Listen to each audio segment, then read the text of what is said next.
তোমাদের এখন যেটা সবার প্রবলেম সেটা হলো রোজ পেটালস দিয়ে গাছড়া। তো গাছড়াটা কীভাবে তৈরি করে, গাছড়াটা লোকাল মার্কেটে সবসময় পাবেও না সিজনে, এছাড়া ভীষণ কস্টলি গাছড়াটা। দেখো কীভাবে নেবে, একটা ছুঁচ নেবে, ছুঁচটা অনেকটাই বড় হতে হবে, নিয়ে কীভাবে ফোল্ড করছি দেখো পাপড়িগুলো। এখানে ব্যাঙ্গালোর রোজই নিতে হবে, ব্যাঙ্গালোর রোজ না নিলে হবে না।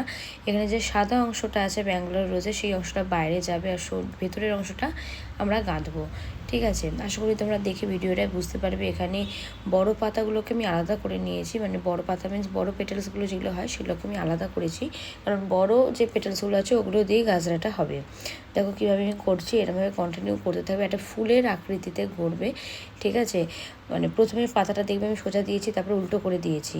ঠিক আছে, এটা করলে কী হয়, জিনিসের বাইন্ডিংটা খুব ভালো হয় আর গোছটাও ভালো আসে। দেখো এটা ডোনারের মধ্যে আটকাতে হবে, ডোনারের মধ্যে না আটকালে ভালো লাগবে না। তো তোমাদের বলো ভিডিওগুলো কেমন লাগছে। Thank you.